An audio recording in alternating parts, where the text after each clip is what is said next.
be a part of that. This red deer head is the symbol of Alexander Keith's, the pride of Nova Scotia. It is a beer company that is pretty well known across Canada, with the Keith's Brewery here in Halifax being a bit of a tourist attraction. This symbol here is a popular brand of clothing known as East Coast Lifestyle, produced by a company based in Halifax. You see all sorts of people here wearing shirts and hoodies and things with this logo on it. You can see that I even got this hat to fit in. This ship is called the Blue Nose, probably among the single most well-known symbols of Nova Scotia, by virtue of the fact that it appears on the Canadian dime. It was an award-winning sailboat used in sailing contests in the early 20th century, and became quite internationally famous at a time when I guess sailboat racing was a slightly hotter thing than it is now. The original boat eventually sank, but they built a replacement, the Blue Nose 2,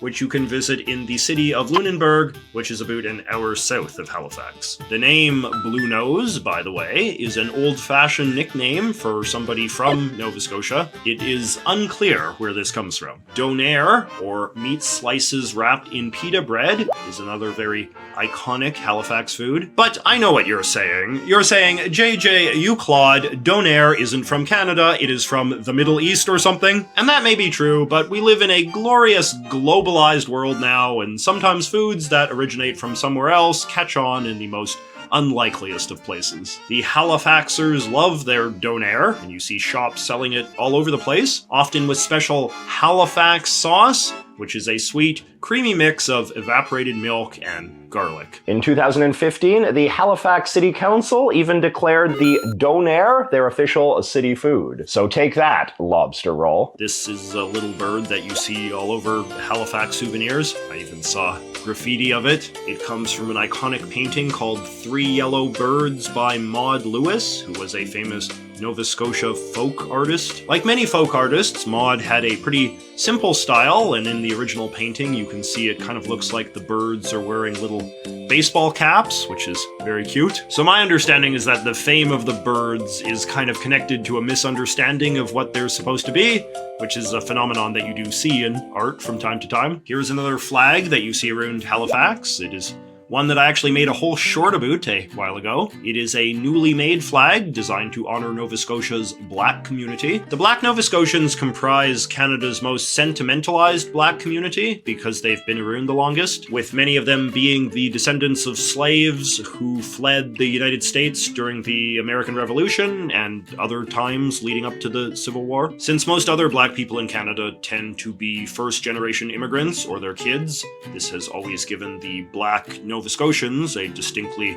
North American identity, and in 2021, a Halifax artist named Wendy Wilson created this flag to honor their unique heritage. You can tell you are at a very progressive place when you see them flying both the Black Nova Scotian flag and the Mi'kmaq flag. This blue and green plaid pattern is the official Halifax tartan. Nova Scotia means New Scotland in Latin, and back in the province's colonial days, a lot of the early settlers came from Scotland proper. Though Scottish Canadians are a much smaller share of the population these days, honoring the province's Scottish heritage remains a big part of Nova Scotia's cultural identity. And there are all sorts of major organizations in Halifax keeping alive Scottish traditions like Highland dancing and bagpipe playing and all of that. And of course, lots of plaid souvenirs. So Halifax is a port town, as I mentioned, the historic center of a lot of important port activity for all of Canada, in fact, particularly before the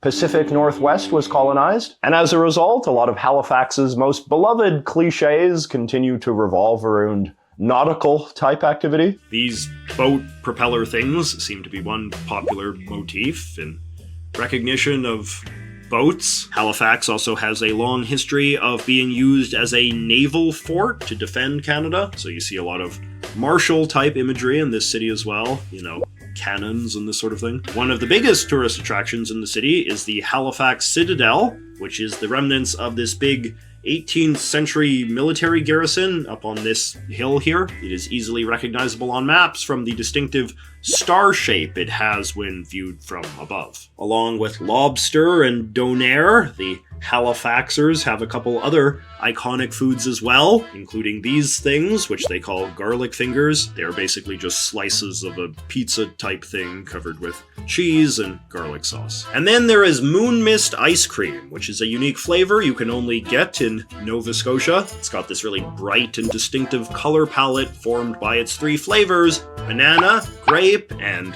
bubblegum. I really wanted to try some when I was there so I could give you guys a review, but alas, my schedule was pretty tight and some things inevitably fall by the wayside. I noticed that Nova Scotia has a few distinctive street signs that are pretty sentimentalized in their culture. I bought these postcards, which are done up in the style of these attraction signs you see on the side of the road, pointing you in the direction of various scenic things to see. And then there are these blue key signs, which are even more cryptic, but basically mean the same thing, which is to say there is some sort of tourist attraction ahead. But the weirdness of the symbolism has made them fun. This one I've drawn here depicts the bridge that connects downtown Halifax to this other part of the city, known as Dartmouth. The Haligunians really think that this bridge is something special, but every city thinks that about their bridge. As you go over the bridge, you can see these three big orange and white smokestacks, which are pretty iconic as well. Check out this guy. He's dressed up as them. Probably the most iconic landmark in all of Nova Scotia, however, is the lighthouse in Peggy's Cove. It's located in this very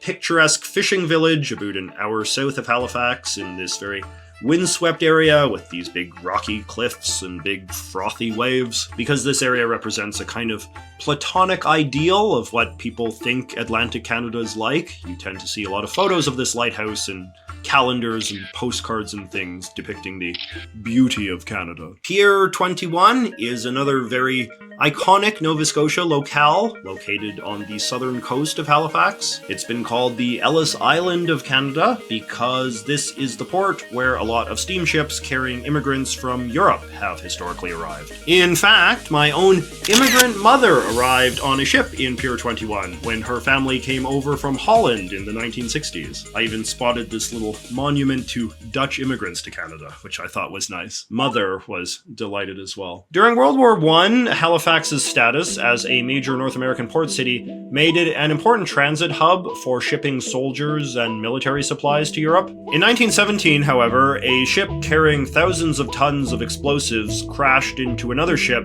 creating a massive explosion that killed over 2,000 people and destroyed a big chunk of the city. This was obviously an enormous human tragedy and one of the worst in the history of this continent. But over 100 years later, the Halifax explosion is now starting to become just a sort of generalized, sentimentalized part of Nova Scotia lore. This stylized lion is another popular provincial symbol. It appears on the Nova Scotia flag, and you can often see it on merch and stuff as well. It is the Scottish lion from the old Scottish flag, in another example of how the Nova Scotians continue to venerate their Scottish heritage. For this one, I drew a bowl of eggs because I didn't know how else to depict this very famous folk song about Halifax, Barrett's Privateers. But I'm a broken man on a Halifax pier, the last of Barrett's privateers. The song tells a story about a pathetic group of Canadian privateers who are kind of like pirates and are trying to seize this American treasure ship only to get all killed and mangled in the process. And then there's this one line where it describes how a mast comes crashing down and smushes this guy like a bowl of eggs, which I've always found to be a very evocative line. This weird red thing is the logo of the Bank of Nova Scotia, which is one of Canada's major bank chains. Back in the day, Nova Scotia was a much wealthier province than it is now, and the Bank of Nova Scotia, based in Halifax, was a symbol of their economic power. But in the early 20th century, it relocated to Toronto, where it has been headquartered ever since. You can see that the Scotiabank Centre is the big stadium in downtown Halifax. Yellow fisherman hats are a very iconic symbol associated with maritime Canadians, mostly because they're associated with fishermen, and fishing is the big historic industry in this part of the country. I don't think anyone actually wears them anymore, though. What everyone still does wear, however, is underwear. Stanfield Underwear is a big Canadian brand based out of the small town of Truro, Nova Scotia, about an hour from Halifax. The Stanfield family have also historically been one of Nova Scotia's most important political families, with one of the Stanfield sons